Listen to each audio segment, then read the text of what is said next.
used to straighten my hair. Now I don't do it anymore.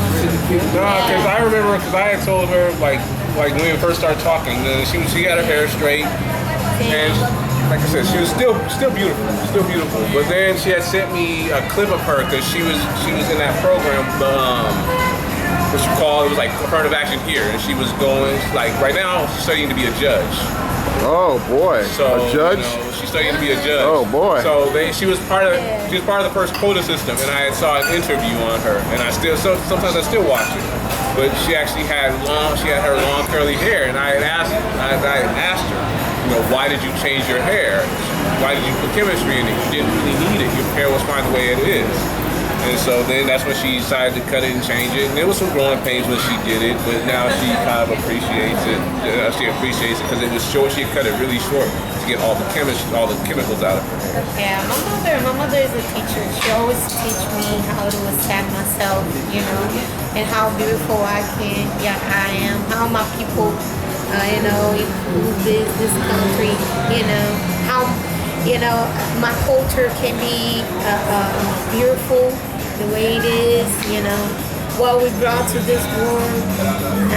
I came in the Afro-Brazilian religion, so I grew up, learning how was the culture. So it was very important for who I am now, as a lawyer. As a person that cares about others. I'm not saying that the other races are not like that, but I really accept my color better, I really accept myself. I think I am beautiful the way I am, Oh yeah, you definitely are beautiful.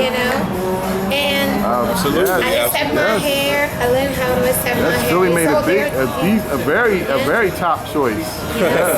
I'm proud of the choice I made. I'm proud that she chose me. That she chose me as well. It was 50-50. It was mutual, definitely. I'm proud of all I have achieved as a black person.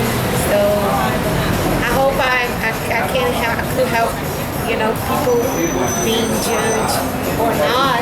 I know I have people being lawyers. So just also because I started teaching, had her job, I started teaching, some of her boss's children and some of their friends. I started teaching them English.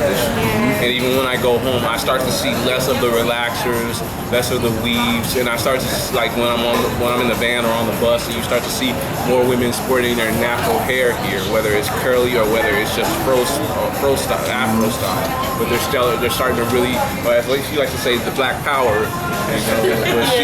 But they're really sporting it and sporting it with pride and owning it, and it kind of, you kind of start to feel like that sense of being back in Africa, and because but it's still modern in a way, and yet it's a whole lot natural as well. Right, exactly. As you said, I gave I believe 2 or 3 interviews, and I was talking about this kind of stuff, about races, about college for black people, because now we have a program, to include black people in college. Now, that's sort of like affirmative action. Yeah, we call it affirmative actions. Now, can I ask you something here? Because this is a misconception about what goes on back in the Matrix.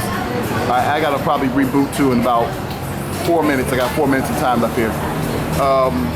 That a lot of blacks down here don't have degrees, and they don't go to college and everything like that. College is free down here, if I'm not mistaken. Now you hear that back in the Matrix. Now to go to college in the United States, you're going to bankrupt yourself from day one. Absolutely. Yeah, I didn't pay for my college. It was and you are a lawyer. Yes, I'm a lawyer. Heading on to be a judge soon. I hope so. Yes. She's on her studies really hard. Matter of fact, she went to school yesterday, and her job is really flexible in that, where they let her go to school if she has to go to school, so she can do what she has to do. So they really want me to be a judge, so I'll do what I have to do.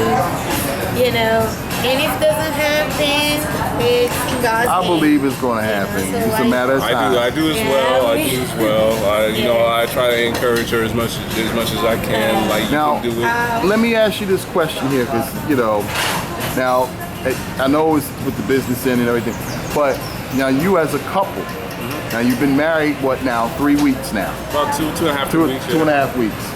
Okay, you know, I mean, that means to me, like I said, it took, like we mentioned earlier, all right, now we're on tape, but we mentioned earlier, that took a whole lot of guts. Not saying to marry such a beautiful woman, but for you to make that move from where San Francisco, in Northern California area. From San Francisco or north to completely a different world. Now you're coming from the West Coast, all the way from the West Coast, all the way over here to Brazil.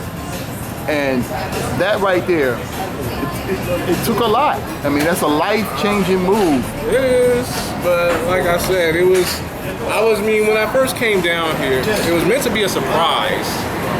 But like as I told you before, we had this conversation, my room wasn't ready. So I basically had to call her and her boss, tell her to come meet me. She met me at West Shopping, which is a mall that right about 15-minute walk away from our house. And she met me there, and when we met, we just kind of clicked and everything was perfect. The chemistry that we had over Skype or on WhatsApp when we would conversate, it was real. And I realized then this is the place I needed to be. Everything that I needed was here with her, and she realized that with me. And we've been kicking it tough ever since. Every day, other than the time where I had to go to Uruguay, we've been with each other every day, and haven't really missed a day. I think I was gone for maybe 4.5, 5 days, something of that nature. But you know, we're basically inseparable. And even her parents, her mother and her father, they treat me like a son, like I'm the son, because they never had a son, so they treat me like the son they never had. Sometimes she gives me heat for it because she says she gets jealous sometimes. Now, what I wanted to ask you is now, like we mentioned before, right?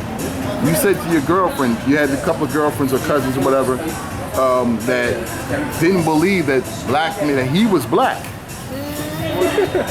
In fact, didn't believe that there is no blacks in America. See. I have a friend. I told her that I was dating him. And she said, oh, it's okay. He's gringo, because that's the term that we used to say that a person is from another country. And I said, yeah, he's gringo, he's American. And she said, oh, cool.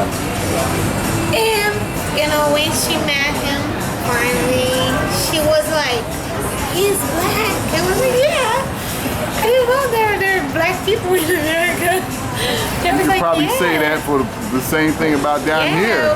I just didn't believe there was. We have black people in America. And she was like, cool.